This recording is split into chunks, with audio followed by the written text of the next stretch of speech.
హరి ఓం. నిన్న మనం గురుగీతలో తత్వమాల విభూషిణి అన్నదానికి వివరణ చెప్పుకుని ఇప్పుడు తర్వాత విషయం చెప్పుకుంటున్నాము. తత్వమాల విభూషిణి అన్నదాని యొక్క అర్థం చెప్పారు.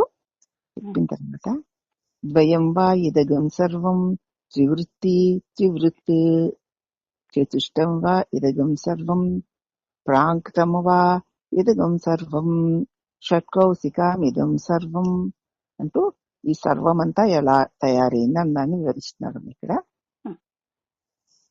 ఒకటి ఒక వస్తువే 2 3 4 5 25 25 తత్వాల వరకు, ఆ తర్వాత మళ్ళీ 36 తత్వాల వరకు, ఆ తర్వాత 96 తత్వాల వరకు ఇలాగ వర్గీకరణం గావింపబడింది. ఆ ఒక్కటే అలా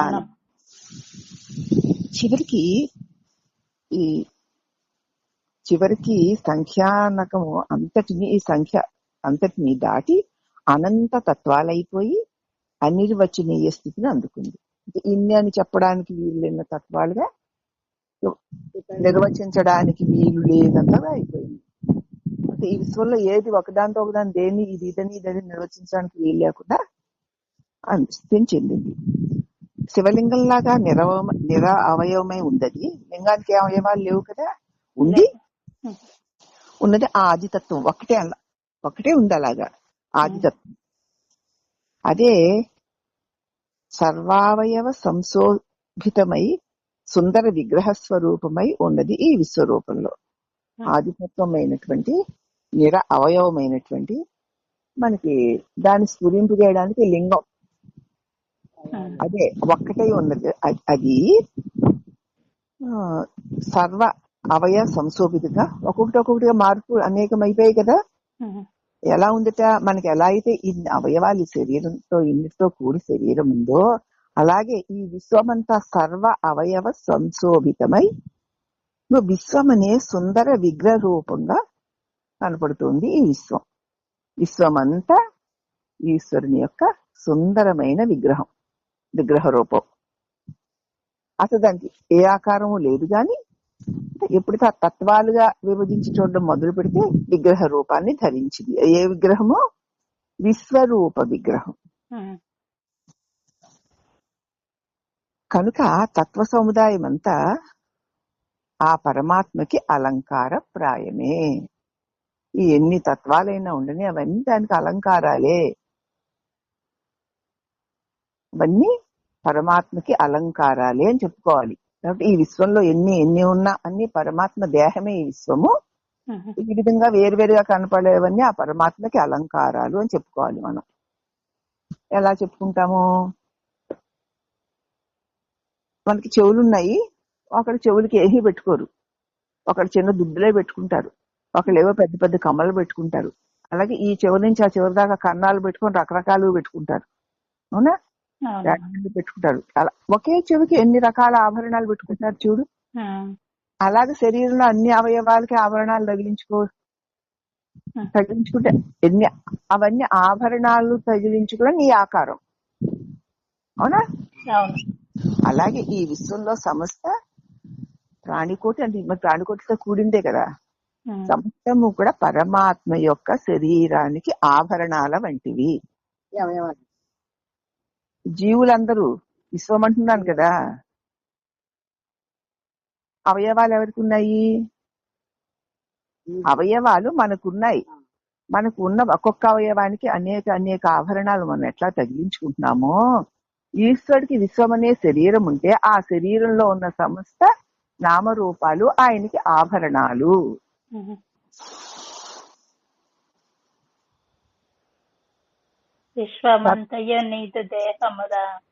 దేహమే ఉట్టి దేహం అయితే ఏముంది, బోడి దేహం, దానికి ఆభరణాలు ఉండద్దు మరి. కాబట్టి అన్నిటితో కలిపి కదా ఆ దేహం. అన్నిటితో కలిపి. ఇప్పుడు మనం వెంకటేశ్వర స్వామి గుడికి వెళ్ళామనుకుందాము, ఆయన మెళ్ళలో వనమాలు ఉంటుంది, అనేక రకరకాల ఆభరణాలు ఉంటాయి, ఆయన పాదాల దగ్గర అనేక రకాల పుష్పాలు ఉంటాయి. వెంకటేశ్వర స్వామిని చూసినట్టు వాటి అన్నిటితో కలిపి స్వామిని చూస్తామా? అవన్నీ తీసేసి చూస్తామా స్వామిని? కలిపే చూస్తామమ్మా. కలిపి చూసినప్పుడు దానిలో ఉన్న పూమాల ఆయనే, అంతే కదా. ఆ మెళ్ళో ఉన్న నగలు ఆయనే, కిరీటాలు ఆయనే, ఆయనగా చూస్తాం కదా మనం. చేతులు ఆయనే, శంఖ చక్రాలు ఆయనే, అన్ని ఆయనగా చూస్తాం. ఆయన్ని వేరు వేరు ఆభరణాలుగా కనపడుతున్న అన్ని కలిపి ఆయన్ని మనం చూస్తాం కదా. అన్ని కలిపే కదా వెంకటేశ్వర స్వామిని చూస్తాం. నేను కిరీటానికి దండం పెట్టను, ఆయన శిరస్సుకే పెడతా అంటే అనుకోంగా. పాదాలకు దండం పెడతా, పాదుకులకి పెట్టినని అనుకోంగా. కాబట్టి ఆయన ధరించిన ప్రతిదీ ఆయన స్వరూపముగా పరిణమించి మనకు కనిపిస్తూనే ఉంది. చూడ్డానికి ధరించిన ఆభరణాలుగా ఉన్నా కదా, అన్నిటితో కూడిన వాడినే మనం చూస్తున్నాం. అలాగే విశ్వం కూడా నానా రకాల వివిధ రూపాలతో ఉన్న అన్నిటికీ కూడిన విశ్వం అనే దేహం పరమేశ్వరుడిది. అలా చూసి మరి మీ మనోనేత్రంలో సాక్షాత్కరించిందా? ఏమి సాక్షాత్కరించింది? నీకు వెంకటరమణమూర్తి కనపడతాడు, అందుకే అడిగాను. వెంకన్నబాబు ఎందుకు కనపడ్డు? విశ్వమే కనపడాలి. విశ్వం అంతా అనంత పరమాత్మ ధరించుకున్న విశ్వం అనే శరీరానికి ఇవన్నీ ఆభరణాలు. చెట్లు, పుట్లు, గుట్లు, క్రిములు, కీటకాలు, మనుషులు, పందులు, కుక్కలు, నక్కలు, ఏనుగులు, చక్రవర్తులు, బికారులు, భిక్షగాళ్ళు, రోగిష్టివాడు, ఇన్ని రకాలు అన్ని ఆయన ధరించిన ఆభరణాలు. ఆయనకు ఆభరణాలు ఇవన్నీ. కొండలు, నదులు, నదీ నదాలు, సముద్రాలు, నక్షత్రాలు, సూర్యచంద్రులు అన్ని ఆయనకు ఆభరణాలు.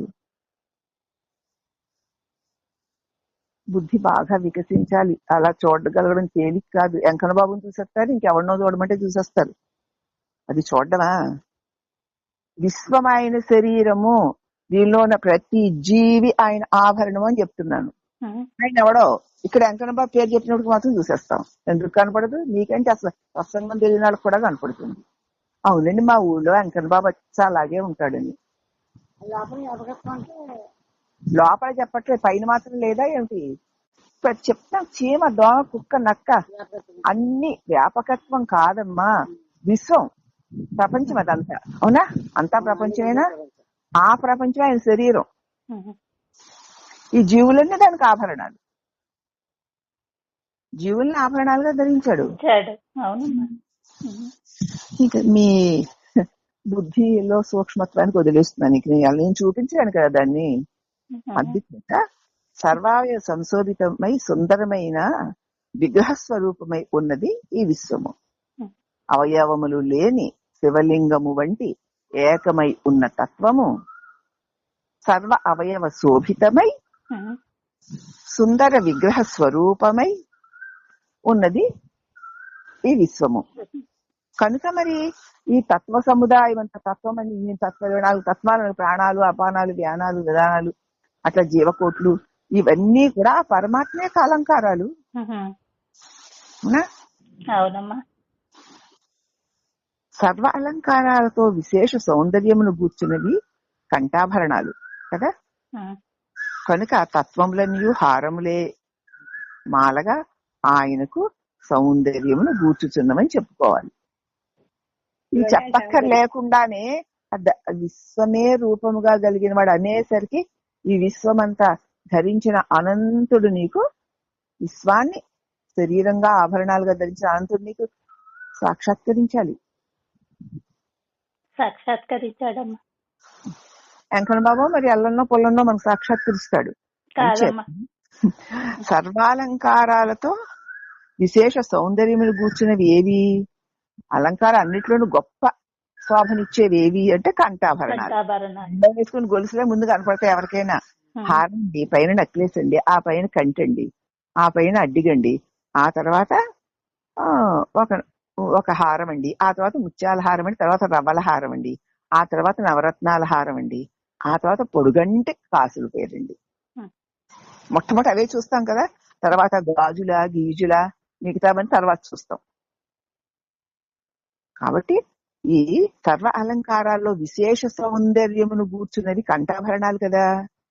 కనుక ఈ 24 తత్వాలను, లేక 25 తత్వాలను, 36 తత్వాలను అంటున్నామే, అవన్నీ ఈ తత్వాలన్నీ ఆయనకి హారాలుగా చేరి ఆయనకు సౌందర్యాన్ని కూరుస్తున్నాయట. 24 తత్వాలని గొలుసులుగా ధరించాడు ఆయన.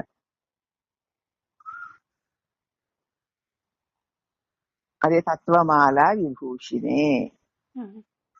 తత్వం అనే మాలను అలంకరించుకుని శోభిస్తున్నవాడు ఎవడు? నిరాకార స్వరూపుడు, అవయవ స్వరూపుడు, ఏకమై ఉన్న ఒక పరబ్రహ్మ వస్తువు సర్వ అవయవ శోభితమై సుందర విగ్రహ స్వరూపమై ఉన్నది ఆ విశ్వము. విశ్వం అనే రూపాన్ని ధరించాడు.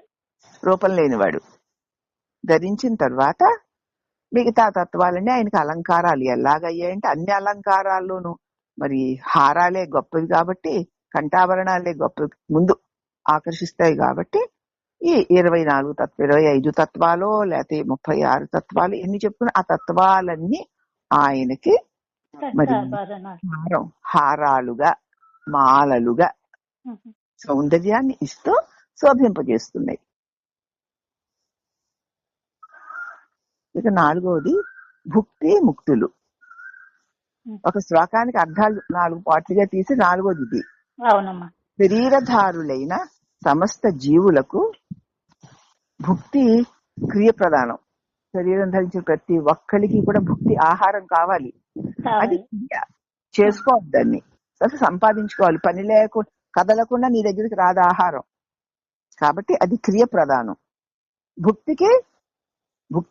భుక్తి ప్రధానం, ఆ భుక్తికి క్రియ ప్రధానం. శరీరం ఆద్యం కలు ధర్మ సాధనం. కాబట్టి స్థూల సూక్ష్మ శరీరాలు రెండు అస్తవ్యస్తములు కాక సుఖముగా ఉన్నప్పుడే ఈ శరీరం, భౌతిక శరీరం గాని మానసిక శరీరం గాని శక్తిహీనాలు కాకముందే, మనసుకి వయసు పెరిగే కొలిది మనసుకి కూడా జగత్తులో కష్ట సుఖాలు అనుభవించి చిరాకులు పరాకులు వస్తూ ఉంటాయి. మనసు కూడా చక్కగా ఉండదు, శరీరం కూడా ఆరోగ్యవంతంగా ఉండదు. అందుచేత స్థూల సూక్ష్మ శరీరాలు రెండు అస్తవ్యస్తములు గాక సుఖముగా ఉన్నప్పుడు మాత్రమే, అనగా ఇహమందు దుఃఖము లేనప్పుడే. మనకి ఇహమందు దుఃఖం లేకపోతే ఇంకా పట్టపగ్గాలు ఉండవుగా, పరమాత్ముడు గుర్తొస్తాడా? శరీరానికి శక్తి ఉంది, మనసుకు హుషారు ఉంది. అసలు భగవంతుడు ఊసెందుకు మనకి ఉన్నా, అది కూడా ఒక కాలక్షేపానికి. కాబట్టి ఈ స్థూల సూక్ష్మం ఉండగానే, సుఖముగా ఉండగానే, అనగా ఇహమందు దుఃఖము లేనప్పుడే పారమార్థిక సుఖం కోసం మానవుడు కృషి చేయగలుగుతాడు తప్ప, ప్రాణధర్మమైన ఆకలి దప్పులుంటే తినడానికి తినలేని వాళ్ళని పిలిచి వేదాంతం చెప్తాంరా, ఈ స్తోత్రం చెయ్యి, పారాయణ చెయ్యి. ఇప్పుడు కడుపులో మాడిపోతుంది, తినడానికి తిండి లేదు, కట్టుకోవడానికి గుడ్డలేదు, వాడికి వేదాంతం చెప్పి ఈ పారాయణలు చెయ్యి, పూజించే యజ్ఞం, వాడు ఏం చేస్తే ముందు తినని చచ్చిపోతాను అంటాడా కాదా? అందుచేత అన్ని చక్కగా ఆవిడ ఉన్నప్పుడే, ఇహమందు దుఃఖం లేనప్పుడే మన పారమార్థిక సుఖమునకై, భౌతిక సుఖాల కోసం కదా ఈ శక్తి అంతా దారబోస్తున్నాం. ఇప్పుడు పారమార్థిక సుఖానికి అప్పుడు మానవుడు కృషి చేయగలుగుతాడు. కానీ ప్రాణధర్మమైన ఆకలి దప్పులు, మనోధర్మములైన శోకమోహాలు ఒక అశాంతిలో జీవుణ్ణి ఉంచగా, శరీరమైన ఆకలి దప్పులు, మనోధర్మాలైనటువంటి శోకము, మోహము, లోభము, అవన్నిటిలో కూడి ఉండగా జీవుడు ఇక దేహధర్మములను అగు జనన మరణములను అతిక్రమించే సాధన అతనికి లభ్యమవ్వదు. చావు పుట్టుకల మాట వల్ల ఇప్పుడు బతకని, ఇప్పుడు ఉండని, ఉండాలి అంటాడు కదా. అందుచేత అవన్నీ చక్కగా ఉన్నప్పుడే, దానికోసం వెతుక్కోక్కర్లేని, శ్రమ పడవలసిన అవసరం లేనప్పుడే జాగ్రత్తగా ఏమిటి జన్మ, ఏమిటి మృత్యువు, ఇప్పుడు రేపు చచ్చిపోతే నేను ఏమవుతాను, చావంటే ఏంటి అన్న విచారణ చేయడానికి కుదురుతుంది. కానీ అప్పుడు మనకు అసలు ఆ విచారణ మీదకి దృష్టి వెళ్ళదు. అది దురదృష్టం. అవునమ్మా. మేము అదే బాధపడుతున్నామమ్మా. ఉంటున్నారట మీకులాగేం ముసుగేసుకోవట్లేదు వాళ్ళు. ఉండకపోతే ఖచ్చితంగా ఉండలేకపోతున్నా అని చెప్తున్నారు వాళ్ళు. ప్రతి ఒక్కళ్ళు అలాగే చెప్తున్నారు. మరి ఉంటే నేను విశ్వం దేహంగా కలిగిన వాడి గురించి చెప్తుంటే వెంకన్న బాబు గురించి చెప్తున్నారు. నేను ఉదాహరణకి వెంకన్న బాబుని చెప్తే ఉదాహరణ చెప్పే కానీ టక్కుని మీరు తెలిసిపోతారు. ఉదాహరణ గురించి చెప్పారే కానీ వెంకన్న బాబు ఎందుకు కనపడ్డా, ఈవిడికి కనపడ్డా దానికి కనపడ్డా వర్ణించానుగా. మరి విశ్వమే శరీరం అన్నప్పుడు మీ వర్ణన కదా అందల. పైగా ఈ జీవులందరూ ఆభరణాలన్నప్పుడు అసలే అందల.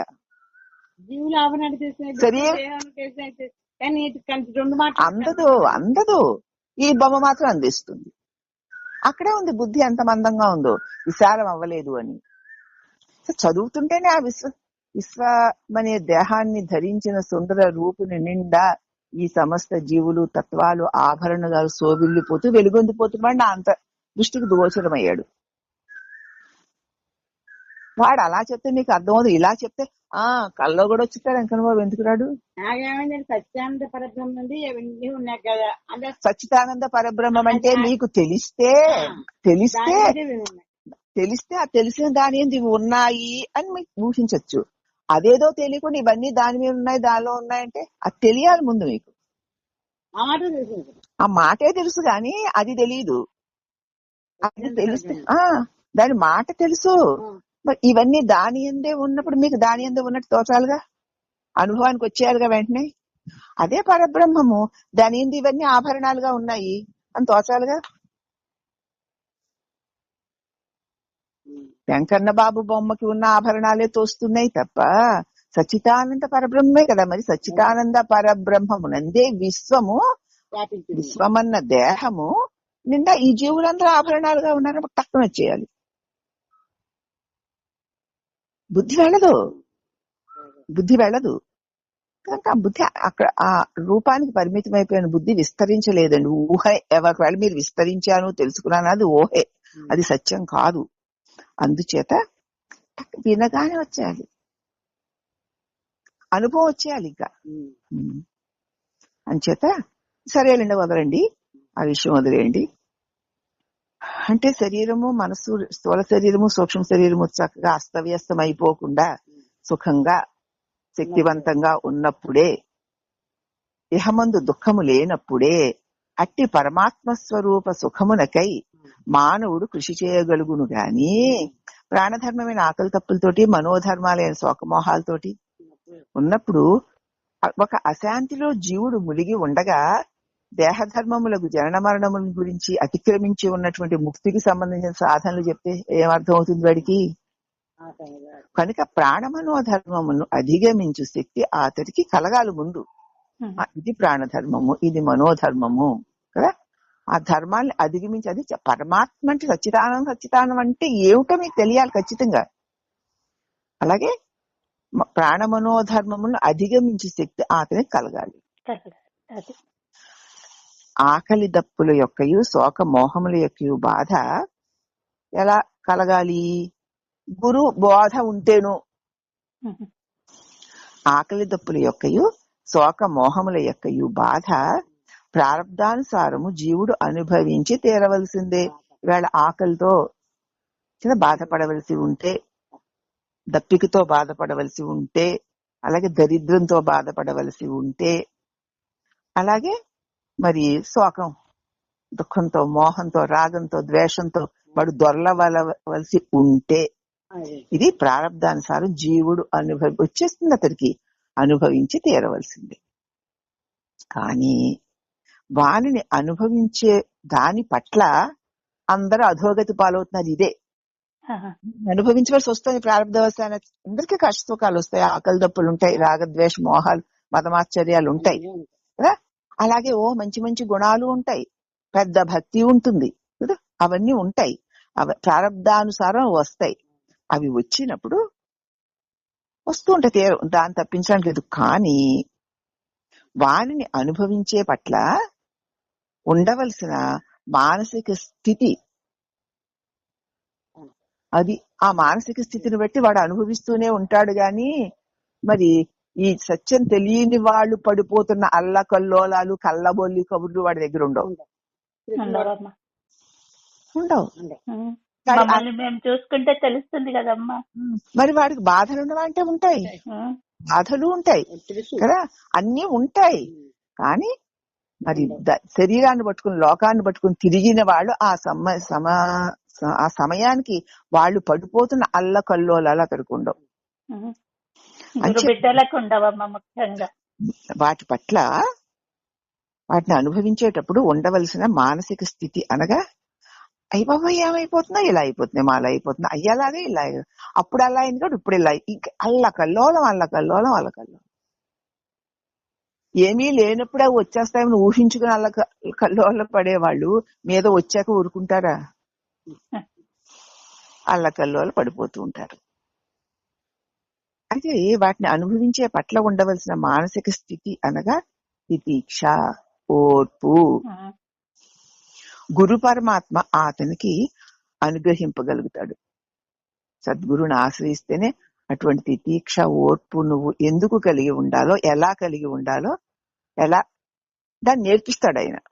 అవునమ్మా, అనుభవం చెప్తుంది కదమ్మా. ఆయనే చెప్పాడు కదా భగవద్గీతలో, మాత్ర స్పర్శాస్తు కౌంతేయ శీతోష్ణ సుఖ దుఃఖదాహ ఆగమ్య పాయినో నిత్యాహ తాం తితిక్షస్వ భరత. ఇవన్నీ ప్రకృతిలో మార్పులు సహజం.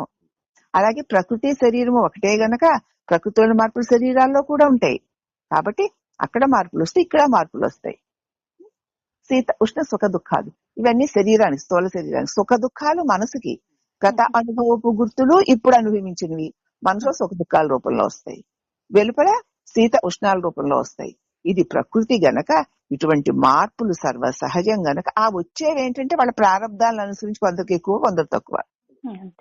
కొందరికి భౌతికమైన శరీరానికి బాధలు ఎక్కువ ఉంటాయి, కొంతమందికి మానసికంగా శరీరానికి తక్కువ బాధలు ఉంటాయి కొంతమందికి. అలాగే మానసికంగా కొంతమందికి మానసికంగా ఎక్కువ బాధలు, కొంతమంది కూడా తక్కువ బాధలు కొంతమంది ఉంటాయి. అవి వాళ్ళ ప్రారంధాలను బట్టి వస్తాయి, రాకుండా ఎవరికి పోవు, ఉంటాయి. అంచేత అవి వస్తాయి, వాటి పట్ల నువ్వు ఓర్పు వహించి ఉండు. ఈ ప్రకృతిలోనికి ప్రకృతి సంబంధమైన దేహమును ధరించి వచ్చావు గనక ఇవి ప్రకృతి ధర్మాలు తప్పకుండా వస్తాయి, వెళతాయి. అవి హెచ్చు తగ్గులు వాళ్ళ ప్రారంధాలను బట్టి ఉంటాయే తప్ప వచ్చినవి అట్టే ఉండవు. ఓర్పుతో ఉండు అని చెప్పాడు కదా భగవంతుడు. అది గురు పరమాత్మని ఆశ్రయిస్తే వారికైనా అటువంటి ఓర్పుని ఇవ్వగలుగుతాడు. అట్టి ఓర్పు తనంత తనకు మాత్రం చేకూరదు.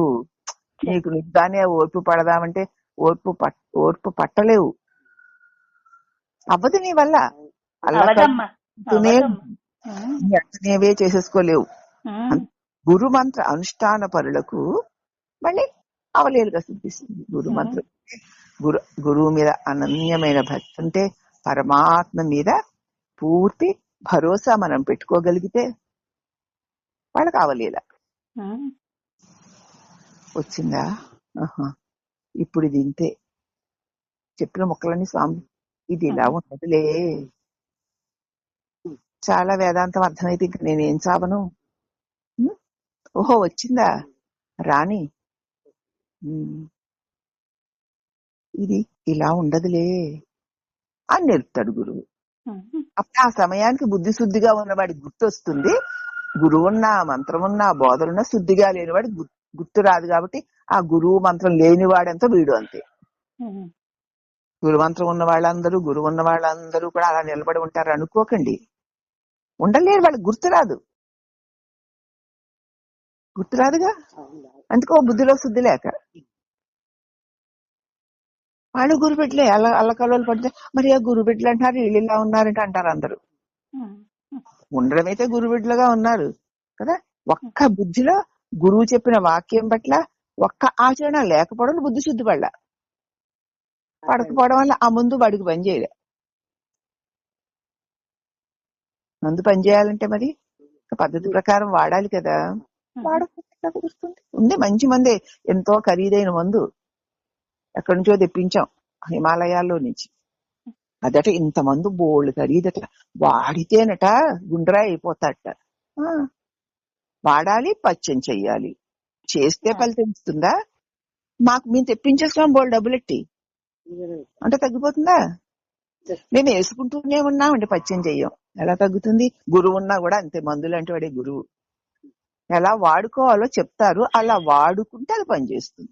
కాబట్టి అన్నపూర్ణ గురువు ఉన్నవాడు అందరూ పవిత్రుడైపోరు. గురువు ఉన్నవాడు అందరూ పవిత్రుడైతే గురువు దగ్గర మంత్రం చెప్పుకున్న వాళ్ళందరూ ఇప్పటికి జ్ఞానులు అయిపోవాలి. అవునమ్మా. గురువు దగ్గర మంత్రం చెప్పుకున్న వాళ్ళు అనేక మందికి గురువు పట్ల గాని, గురు బోధ పట్ల గాని, సత్సంగం పట్ల గాని ఏమాత్రము ఆసక్తి లేకుండానే గడిపేసుకుంటున్నారు రోజు. మరి వాళ్ళకి ఎందుకు ఆ మందు పని చేయట్లేదు? అది సంగతి. మరి మందు గొప్పదే, వాడుకునే తీరు లోటు. భుక్తి భోగము, అనుభవము. ఇది దుఃఖ అనుభవం అవ్వచ్చు, లేక సుఖ అనుభవం కూడా కావచ్చు. సుఖమునందు ఆసక్తియే రాగము అంటారు, దుఃఖమునందు విరక్తియే ద్వేషము అంటారు. దుఃఖం అంటే అస్సలు ఇష్టం ఉండదు మనకి, దాన్నే ద్వేషం అంటారు. సుఖం అంటే అమ్మో నాకు ఎంత ఇష్టమో అది లేకపోతే ఉండలేనంటావు. ఇవే రాగద్వేషాలంటే.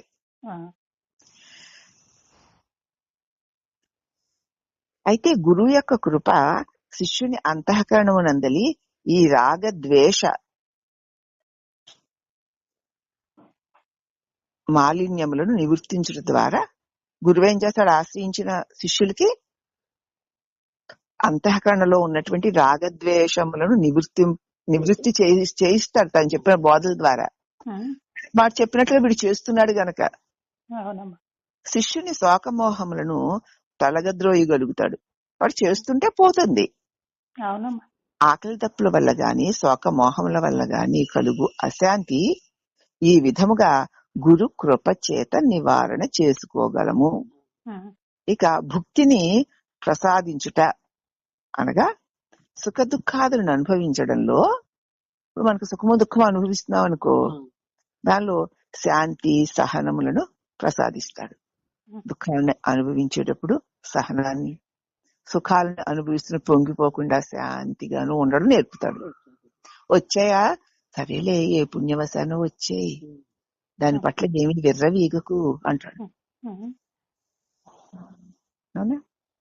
దుఃఖాలు వస్తున్నాయా, వస్తే ఉండవులే, ఇది ఇలా ఉండవు, వెళ్ళిపోతాయిలే, అదేం చేయదు నేను అంటాడు. ఓహో ఏం చేయదని గురువు చెప్పారు కదా, నన్ను అది ఏం చేయదు అనుకుని ఉండిపోతావు.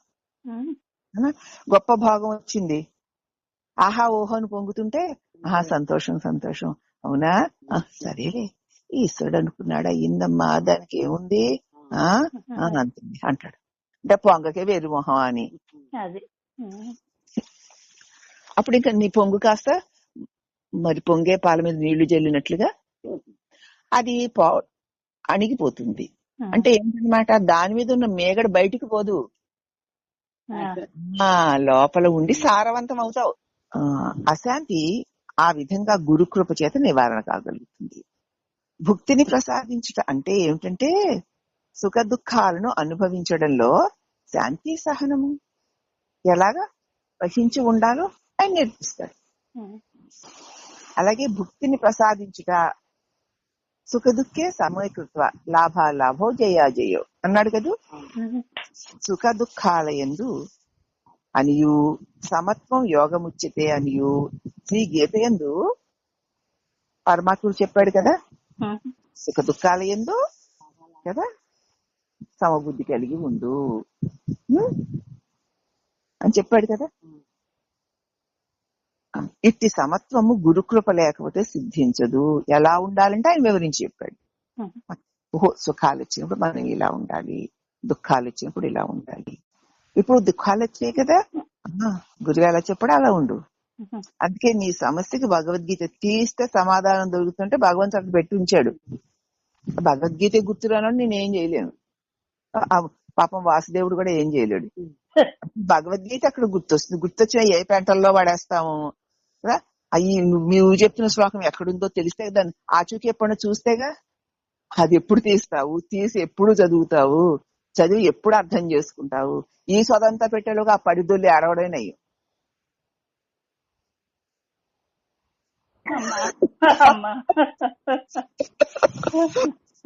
మనం చూస్తున్నాను కదా అంత అయోమయంగా జీవితాలు. లేదమ్మా లేదమ్మా ఇప్పుడు సస్యాస్త్రాన్ని, సద్గురు మాటల్ని అలక్ష్యం చేసిన వారి కర్మలను మేము ఎంతో బాగున్నాం, అందరిలాగే మేమే పుట్టా, అందరిలాగే మేమే చస్తామంటే ఇంకంతే. అలక్ష్యం చేసిన వాళ్ళు అలాగే ఉంటారు.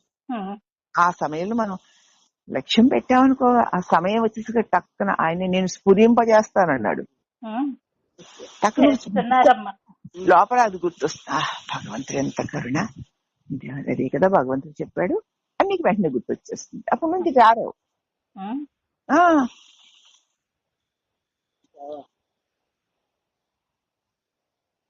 కాబట్టి అట్లే ముక్తి, అక్కడ భుక్తి అంటే అట్లాగే చెప్పాడు కదా. భుక్తి పట్ల ఏం చేయాలి అంటే భుక్తిని ప్రసాదించుట అంటే సుఖ దుఃఖాలు సమంగా ఉండేట్లు చూసుకో. ప్రారంధవశాన ఆకలి దప్పులు వస్తాయి పోతాయి, అది నీ ప్రారంధం. దరిద్రాలు ధనాలు కూడా ప్రారంధం. అలాగే రాగద్వేషాలు శోకమోహాలు కూడా ప్రారంధమే. ఎక్కువ ఉండొచ్చు, తక్కువ ఉండొచ్చు, ఏదైనా సరే వెళ్ళిపోయేవే. వాటి పట్ల ఓర్మి వహించి ఉండు తప్ప అల్లకల్లోల పడకు. ఇది బోధ. అది గుర్తొస్తుంది. ఓహ్, స్వామి అల్లకల్లోల పడద్దన్నారు కదా, నాది నాకే ఇస్తున్నాడు, అయిపోతుందిలే, ఇది ఇలా ఉండదన్నారుగా స్వామి, ఇది ఇలా ఉండదులే ఈశ్వరా అని మనకే అనిపిస్తుంది. అప్పుడు నువ్వు వెళ్ళిపోవు. ఇటు సమత్వం గురుకృప వల్లనే సిద్ధిస్తుంది, గురుకృప లేని వారికి సిద్ధించదు. అట్లే ముక్తి కూడా. ముక్తి అనే క్రియ యందు కూడా గురుమూర్తి యొక్క అనుగ్రహ విశేషమే ప్రధానమై ఉన్నది. ముక్తి అంటే ఏమిటి? ముక్తి అనగా విడుదల. నీకు దేని నుంచి విడుదల కావాలి? ఏమిటి స్వామి? కర్మబంధాల నుంచి విడుదల కావాలి స్వామి. ఈ కర్మబంధాల నుంచి నాకు విడుదల కావాలి స్వామి. ఈ కర్మ 3 విధాలుగా ఉంది నాయన. సంచితము, ప్రారబ్ధము, ఆగామి అని. వానిలో అనేక జన్మార్జిత రూపమగు కర్మలు ఫలాల రాసి కుప్ప. అనేక జన్మల నుంచి పెట్టుకుని ఈవేళ ఏదో ఇలా వెళ్ళిపోతుంది కదా, ఇలాగే బతికేస్తాం అనుకోకండి. రేపుడి జన్మలో నీకోసం ఏం రాసి పెట్టిందో అప్పుడెప్పుడో జన్మలో చేసుకుంది, ఇప్పుడు రావడానికి పైకి పంపించాడు ఆయన. అది వచ్చి శరీరం ఉన్నంతసేపు చేసి వెళ్ళిపోతుంది. ఇంకా మరి వచ్చే జన్మలో ఎప్పుడు ఏ జన్మలో పంపుతాడో, ఏది పంపుతాడో తెలియదు, మనకు తెలియదు. చేశాను, అనుభవిస్తున్నాను. అది మీరు రేపుడు జన్మలోనే అనుభవించాలని లేదు, ఒక 10 జన్మల తర్వాత. ఇంకా మా పాత రాసి ఉందిగా, పాత రాసి కొంత తీసి పంపాలి, అది ఖర్చు అవ్వాలిగా. ఈ కొత్త రాసి ఏమో పాత రాశిలోకి వెళ్తే పాత రాశి అవదు అవదు అవదు అయితే ఎందుకు మరి పెద్ద రాసి అని చెప్తున్నాడుగా. రాసి అంతా అయిపోతే అసలు భరించగలబెట్టి ఏదో ఇంత పెసరిచ్చాడు. ఇప్పుడు రేపే వచ్చేస్తుంది అనుకోకండి, ఆ కుప్పలోకి వెళ్ళి చేరుతుంది. మళ్ళీ ఏమో ఎన్ని జన్మల తర్వాత ఏది వస్తుందో ఏం తెలుసు. ఏమిటి 24 జన్మల క్రితం చేసిన పాపం అట ఆ మహర్షికి ఆ జన్మలో వచ్చింది పైకి. ఇప్పుడుది కాదు పాపం, నిన్న మొన్నటి జన్మలకు 24-25 జన్మల క్రితం దట అది. అది ఫలింపడానికి వచ్చింది ప్రకృతి తిప్పే తిప్పుడులో.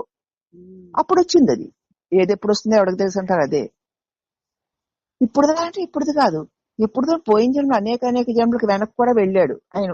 తపస్సు వెళ్తే 25-30 జన్మల క్రితం చేసిన పాపం అట ఇప్పుడు వచ్చింది. ఓహ్, ఎప్పుడే నీ మూటేగా, ఎందుకలా నోరేళ్ళు పెట్టడం? కాబట్టి ఇంకా మూటలను పెంచుకునే పనులు ఎందుకమ్మా? అంటే మళ్ళీ ఇంకొకటి చెప్పాడు. ఇప్పుడిక్కడే ఇది నేను కాదు, నాది కాదు. అనేక జన్మల అజ్ఞానం వల్ల నేను కానిది నేననుకుని, నాది కానిది నాదనుకుని మూటగట్టుకున్న మూటలన్నీ తండ్రి మీ దివ్యమైన అనుగ్రహంతో తొలగిపోవునుగాక. ప్రతి క్షణము నేను మీ పాదమును శరణంటి ఉంటాను స్వామి. ఆ బరువుల అన్నిటినీ వదిలి, అదే ముక్తి, అన్ని మూటని తొలగించండి స్వామి. జన్మ జన్మాంతరార్జిత పాప పుంజ నివృత్తి. మరే అది అవంతా నివృత్తి అవ్వాలి. నివృత్తి అవ్వాలంటే సత్యాన్ని, పరమాత్మని ఆధారం చేసుకోకుండా, ఆయన మీద ఆధారపడకుండా, దాన్ని చెప్పే గురువుని విశ్వసించకుండా, శాస్త్రాన్ని పట్టించుకోకుండా మరి లోకంలోనే తిరుగుతూ ఉంటే ఎప్పటికీ నివృత్తి అన్నది లేదు. అమ్మో ఇది ఇదే కదా పరంపరలు, గురువు చెప్తున్నారు, శాస్త్రం చెబుతోంది అని మనం గనక శాస్త్రాన్ని, గురువుని విశ్వసించి ఆ పరమాత్మ నీలోనే ఉన్నాడు అని చెప్పగా, ఈశ్వరా నాలోనే ఉన్నావు కదా నువ్వు, నా గురువు నువ్వే స్వామి, అనేక జన్మలుగా నాది కానిది నాదనుకున్నాను. అందుకే కదా ఏదైనా చేస్తాం, పాపమైన పుణ్యమైనా.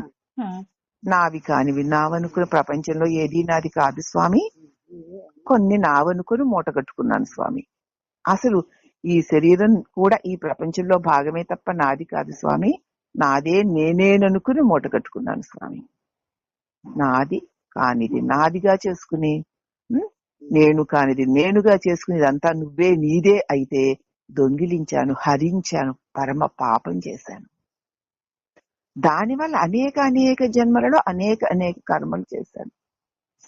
తెలియక ఆ చేసిన కర్మల మూటల రాసులు కుప్పలుగా ఉన్నాయి స్వామి.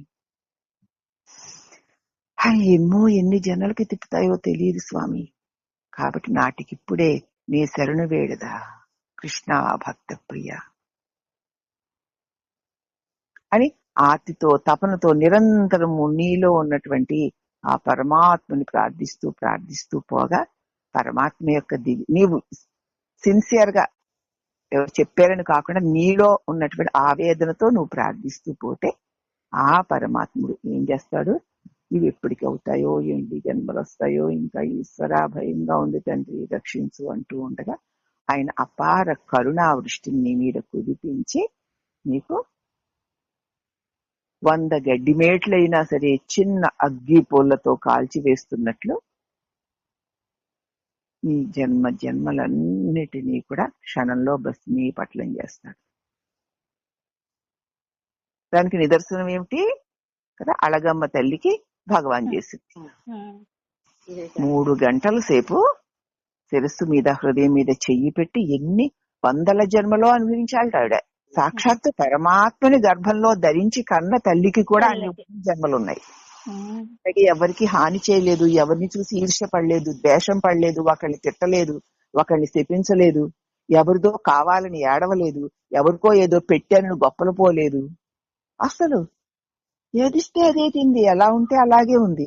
అలాగే అంత సౌమ్యంగా బిడ్డలు పెంచుకుంది.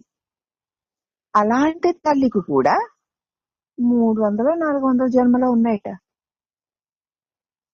ఆ జన్మలన్నీ సూక్ష్మ దేహము ద్వారా 3 గంటల్లో అనుభవించేశాడు. లోపల అన్ని పడింది, అన్ని జన్మల ఒక్కొక్క జన్మ. ఇప్పుడు మన ఇదంత పెద్దది, ఇన్ని ఎంత పెద్దో పడుతున్నాం, పుట్టినప్పుడు ఇప్పుడు దాకా అనుకుంటున్నాం. ఇలాంటివి ఎన్ని జన్మలో లోపల సూక్ష్మ శరీరంతో అనుభవింపచేశాడు భగవంతుడు. ఎందుకంటే ఆయన తెలిసిపోతోంది ఒక్కొక్క జన్మలో ఆ చేసిన కర్మలు, దానికి రావాల్సిన దేహము, దాంతో అనుభవించడం, మళ్ళీ మరొకటి ఇంకా ఒక్క వాసన కూడా లేకుండా పోయే వరకు తీయలేదు ఇంక చెయ్యి. తన జ్ఞానశక్తితో అదిమి పెట్టాడు. అన్ని అయిపోయి ఇంక తర్వాత ఒక్కడు కూడా లేదేం మిగల్లా, ఖాళీ అయిపోయింది. అప్పుడు తీసేసాడు. ఇంకా ప్రకృతి విజృంభించలేకపోయింది. ఇంక అక్కడ విజృంభించనివ్వలేదు ఇక మాయని. జన్మ లేకుండా పోయి ఎందుకు శరణాగతి ఇంకంతే. ఈయన ముందు కొడుకు అనుకుంది, తర్వాత అనేక విధాల అందరినీ ఎలా చూసాడో అలాగే చూసేవాడు. ప్రత్యేక శ్రద్ధ పెట్టనిచ్చేవాడు కాదు, పైగా అందరికంటే ఎక్కువ నిందించేవాడు లోపాలు. ఎందుకు ఇలా చేస్తున్నావు, ఏమిటి ఇవన్నీ, ఇలా ఉండడానికి వీళ్ళది ఉంటే పో అని తిట్టేవాడు. ఆఖరికి తెలిసింది ఒక రోజు, ఇతడు నా కుమారుడు కాడు, నా కొడుకనే హక్కుగా నా పిల్లాడు, నా ఇష్టం అనుకుంటూ నేను వ్యవహారాలు చేస్తున్నాను ఇక్కడ. నా కొడుకు ఆశ్రమం నాదే కదా అన్నట్లుగా వ్యవహరించాను, నా మాట అందరూ వినాలన్నట్టుగా వ్యవహారం చేశాను. కానీ ఇతడు నాకొక్కడికే సొంతం కాదు, అందరి వాడు ఇతడు. అందరూ ఎంతో, నేను అంతే. కాబట్టి ఇతడు నాకు ఒక్కడికే సొంతం కాదు, ఇతడు ఈశ్వరుడు తప్ప అన్యుడు కాదు అని ఆ క్షణం నుంచి అతడు సాక్షాత్తు పరమాత్ముడే అని ఉపాసించింది. ఏమో ఏం చేసుకుంటావు ఏమో నువ్వు ఎలా నడుపుకుంటావో నడుపుకో అన్నట్లుగా అంకితమైపోయింది. ఆ పుణ్యం వల్ల ఇన్ని జన్మల పాపాలు పరమాత్మ తీసి పడేశాడు. నువ్వు ఆతితో ఎప్పుడైనా ఒకసారైనా పెట్టావా దండం? అది సంగతి. ముక్తి అనగా విడుదల. దేని నుంచి? కర్మబంధాన్ని నుంచి. ఈ కర్మ 3 రకాలు: సంచితము, ప్రారబ్ధము, ఆగామి అను వానిలో అనేక జన్మార్జిత రూపముగు కర్మ రాసి తత్వజ్ఞానము చేతను ఎలా పోతుందంటే తత్వజ్ఞానము చేతను ప్రారబ్ధము ఈ జీవితమందు అనుభవించడానికి నిర్ణయించబడిన కర్మఫలాలను అనుభవించడంతో ఇప్పుడు వచ్చిన దాన్ని ఇలా కాదు, ఇలా ఉండకూడదు, అలా ఉండకూడదు, చిచ్చి చాచా, అవును కాదు, అది కావాలి అని ఏమీ అనుకోకుండా ఏమో ఇస్తాడు, ఇచ్చాడు, వస్తున్నాయి వెళ్తున్నాయి అని అంటకుండా ఉండాలి. అలా ప్రారబ్ధాన్ని అనుభవించడం చేతను మరి కర్తృత్వరహిత కర్మాచరణ చేతను ఆగామి కర్మ ఫలాలు అనగా ఈ జీవితంలో కొత్తగా చేయుచున్న కర్మల యొక్క ఫలితాలు కూడా రేపటికి మూటలోకి వెళ్ళవు, కాలిపోతాయి ఇక్కడిక్కడే. నువ్వు ఇక్కడ నాది పెట్టుకోవట్లేదు, నేను పెట్టుకోవట్లేదు, ఏమో ఒక అతీత శక్తి ఆధీనంలో జరుగుతుంది అంతే. ఒకవేళ ఏదైనా వస్తుంటే రావలసింది వచ్చింది, పోవలసింది పోయిందన్నాడు. వాడికి రాగం లేదు, ద్వేషం లేదు, ఏడోడు పెడబొబ్బులు పెట్టడు, పొంగడు పొంగడు. అలాగా గనక మన జీవితాన్ని మనం గడుపుకుంటే అటు ప్రారంధము తీరిపోతుంది కదా, ఆగామి కాలిపోతుంది, సంచితము రాలిపోతుంది. తత్వ విచారణ వల్ల సంచితం రాలిపోయింది కదా. ఇప్పుడు నిష్కామ కర్మ ద్వారా ఆగామి రాదు. ఇప్పుడు అర్పణ భావం ద్వారా ప్రారంధము ఉన్నను పరమాత్మ ప్రసాదంగా తీసుకున్నాడు.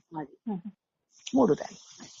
అందుకే మానవ జన్మ వచ్చింది, ఒంట్లో శక్తి ఉండగానే దేవుడా అనండి, ఒక్క క్షణం కూడా మర్చిపోవద్దు, ఆయనతో కూడి ఉండండి, రక్షకుడు అతడే అని చెప్తున్నా. మరి సంస్కారాలు ఏం చేస్తాం? కాబట్టి ఈ జీవితమందు అనుభవించడానికి నిర్ణయించబడిన కర్మ ఫలితం ప్రారంభం. అనుభవించడంతోనూ కర్తృత్వరహిత కర్మ ఆచరణ వల్ల ఆగామిను కర్మఫల త్యాగం వల్ల అనగా ఈ జీవితంలో కొత్తగా చేసుకున్న కర్మలను పోగొట్టుకోగలుగుతాం. ఇందు ప్రారబ్ధ అనుభవము శాంతి సహనాల ద్వారా అనుభవిస్తాం. ప్రారబ్ధాన్ని శాంతితో సహనంతో అనుభవించడం ద్వారాను ఎట్లు గురు పరమాత్మ శిష్యుడికి తోడ్పడతాడో అప్పుడు ఆ సమయాలు వచ్చిన ప్రతి చిన్నది, అందుకే నీ ప్రతి సమస్య నీ గురువుతో చెప్పుకో, ఆయన దానికి చక్కటి సాల్వేషన్ ఇస్తాడు. వెంటనే నువ్వు తీర్చుకోలేని చిక్కు కూడా అక్కడ విడిపోతుంది. అప్పుడు గురు పరమాత్మ శిష్యునికి తోడై నడిపిస్తూ ఉంటాడు. అని పై పేరాలో నేనున్నాను, ఏం పర్వాలేదు, అదంటే ఇవేమీ చెయ్యో, ముందు ఎన్నో వచ్చే వెళ్ళిపోయాయి, ఏం భయపడకు అని తోడుగా భరోసా ఇస్తాడు. కనుక ఆత్మస్వరూప నిశ్చయ జ్ఞానము కలిగించడం ద్వారా గురుమూర్తి సంచిత కర్మ రాసి భస్మీపట్లం చేసేస్తున్నాడు. నువ్వేమీ కాదు నాయనా, ఇవన్నీ వస్తాయి వెళ్తాయిరా, నీ అనేక కష్టాల్లో నువ్వు ఉన్నావు కదా, సుఖాల్లోనూ ఉన్నావు కదా, మరి లోపల మానసికంగా అనేక వికారాలు కలుగుతున్నా ఉన్నావు కదా, ఏ వికారం లేకుండా ఖాళీగా ఉన్నావు కదా, నిద్రపోతున్నా ఉన్నావు, కలగంటున్నా ఉన్నావు, మెలకు వచ్చినా ఉన్నావు. నువ్వు ఉన్నావు అన్న దానికి ఏ ఢోకా లేదు కదమ్మా. కాబట్టి అవన్నీ వచ్చిపోతాయి, నువ్వు అలాగే ఉంటావు, నీకు చావు లేదు కాబట్టి నీకు పుట్టుకుండదు, చావు పుట్టుకలు లేవు కాబట్టి ప్రారంధ సంచిత ఆగామైన కర్మలే లేవు. అంటే ఎందుకు దుఃఖపడతావు? ధైర్యంగా ఉండు, నువ్వు ఉండలేకపోయినప్పుడు నేను నీకు ధీమా ఇస్తాను అంటాడు. అప్పుడు గురుమూర్తి సంచిత కర్మ రాసి భస్మీపట్లం చేస్తాడు. పరమాత్మ శిష్యునికి ఎలా తోడ్పడుతున్నాడో పైపర్లో చెప్పారు కనుక ఆత్మస్వరూప నిశ్చయ జ్ఞానాన్ని కలిగిస్తాడు. నాకు చావు పుట్టుకులు లేవు, నేను అలాగే ఉంటాను, శరీరం వస్తుంది వెళుతుంది, ఇది పోతే మరొకటి, ఇది పోతే మరొకటి, వస్తూనే ఉంటుంది వెళుతూనే ఉంటుంది, నేను అలాగే ఉన్నాను, కాబట్టి నేను దేనికి భయపడవలసిన పొంగవలసిన బాధపడవలసిన అవసరం లేదు అనే నిశ్చయ జ్ఞానం కలిగిస్తాడు. అలా కలిగించడం ద్వారా గురుమూర్తి సంచిత కర్మ రాసి భస్మీపట్లం చేసేస్తాడు. గతపు మూట అంతా పోయిందిగా. గురువు అంటే తక్కువ అనుకుంటున్నారేటి? యోగ అంతే. దాన్ని మళ్ళీ ఏమని చెప్పాడంటే యోగ కర్మసు కౌశలం. కాబట్టి కర్తృత్వ రహిత కర్మాచరణయే కదా కౌశల్యంతో కూడిన పని. నేను నన్ను పట్టుకుని నువ్వు ఎంత చాకచక్యంగా చేసినా అది చక్కగా చేయబడిన పని కానే కాదు, చెత్తే అది. కాబట్టి కర్తృత్వ రహిత కర్మాచరణ చేయ విధానము శిష్యునికి అలవాటు చేస్తాడు గురువు. కర్మ కౌశలమును శిష్యునికి ప్రసాదిస్తాడు. జాగ్రత్త, అక్కడేం వద్దు, ఏం లేదు, జాగ్రత్తగా చెయ్యి, నేను రానివ్వకున్నాది. ఎందుకంటే నువ్వు కాదు, నీది కాదు, అవి వస్తాయి పోతాయి, జాగ్రత్తగా ఉండు, మేలుకోనుండు, నిద్రపోకు. మొద్దులాగా నిద్రపోతే కలొచ్చినట్టు మర్చిపోయావంటే మాయలో పడిపోతావు. నేను నాది వచ్చేస్తుంది, నిన్ను మాయ తీసుకెళ్లి ఏదేదో చేసేస్తుంది. మర్చిపోకు అని చక్కగా ఈ చేత శిష్యునికి ప్రసాదిస్తాడు. తద్వారా ఆగామి రహిత అస్పర్శ యోగం సిద్ధిస్తుంది. ఇంకేమో రేపటికేమో ఆగా ఉంటుంది. ఈ విధంగా కర్మత్రయము నాశనము కాగా అయిపోయింది, సంచితం అయిపోయింది, ఆగామి అయిపోయింది, ప్రారంభం కూడా అయిపోయింది. పునర్జన్మ బీజము నిశ్శేషంగా నశించి శిష్యుడు జనన మరణ భ్రాంతి రహిత స్థితిని సాధిస్తున్నాడు. మళ్ళీ బీజం లేదు అక్కడ. రామకు అదేగా చేశాడు భగవాన్. ఎవరైనా అందరికీ పళనిస్వామికి చేశాడు. ఎవ్వరు ఆశ్రయించి అన్యదా శరణం నాస్తి అన్నారో వాడు అందరికీ చేశాడు. ఏమి నీది మూడొంతులు పెట్టుకుని ఒక్క కష్టంలో తట్టుకోలేనప్పుడు నీదే అంటావు. గోరంత నీదే అంటే కదా, ఆ గోరంతకు తగిన ఫలితం కూడా ఆయన ఇస్తాడు. ఆయన ఏం ఉంచుకోడు, ఆయనకి ఎందుకు?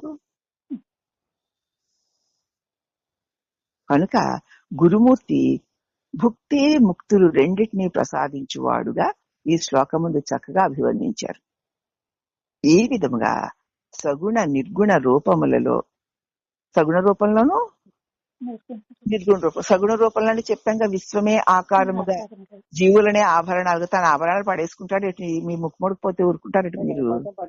మరికనే మీ ముక్కు పొడుకు కోసం మీరు 30 వెతుక్కుంటున్నప్పుడు మరి ఆయన ఆభరణాల కోసం ఆయన చూసుకోవడం ఏమిటి? జాగ్రత్తగా దాచుకుందామని. మరి మన అందరం ఆయన ఆభరణాలు అయినప్పుడు ఆ బాధ్యత అయిందే కదా. నీకేం సభ?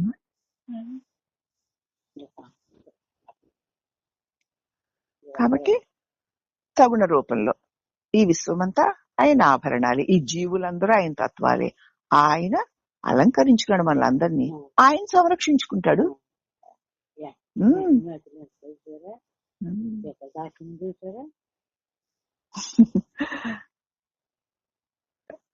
నిర్గుణ రూపంలో ఒక్క గుణము కూడా నిరామయంగా ఉండి రసామస్తమునకు శక్తినిస్తూ ఉంటాడు.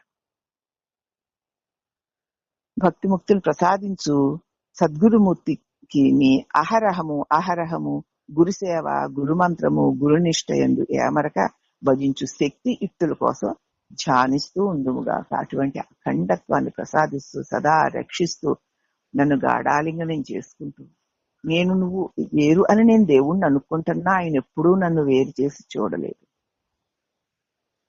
ఎందుకంటే ఆయన నా వంక చూస్తున్నాడు కాబట్టి నేను ఉండగలుగుతున్నాను. ఆయన నన్ను పట్టుకుని ఎప్పుడు మన చెవికి కమ్మలు పెట్టుకున్న కమ్మలు మనల్ని విడిచి ఉంటాయా? మరికనే ముక్కుకి పెట్టుకున్న ముక్కెర ఉంటుందా? ఉండవు కదా. అలాగే మరి ఈశ్వరుని వల్లనే ఉండగలుగుతున్న మనం ఈశ్వరుని విడిచి ఎట్లా ఉంటామో, మరి మన ఆభరణాలను మనం సంరక్షించుకుంటున్నట్లు ఈశ్వరుని ఆభరణాలైన మనల్ని ఆయన సంరక్షించుకోడు. నీదే అనడంలో ఇది అంతరార్థం. అట్టి జ్ఞాన కౌశల్యాన్ని అందించిన గురుదేవుడు అని నమస్కారం. తర్వాతి శ్లోకం. అనేక జన్మ సంప్రాప్త కర్మ బంధ విదాహినే జ్ఞానానల ప్రభావేన తస్మై శ్రీ గురవే నమః. జ్ఞానానల అనంత కోటి జన్మల నుంచి, ఒకటి కాదు, సంతరించుకుంటూ మూటగట్టుకుంటూ ఉన్న సమస్త కర్మ ఫలములను జ్ఞాన అగ్ని ప్రభావము చేత దహించే సామర్థ్యము ఒక్క గురుమూర్తికే ఉంది, ఇంకెవ్వరికీ లేదు. అట్టి గురుమూర్తికి నమస్కారం. ఆయన చెప్తున్నటువంటి బోధనల వల్ల కదా మన అజ్ఞానం మనకు తెలుస్తోంది. ఆ బోధలు అనేటువంటి నిప్పురవ నీలో రాజేస్తే అదే కాలిపోతుంది, ఆయనే రాజేయగలడు. అట్టి గురుమూర్తికి నమస్కారం.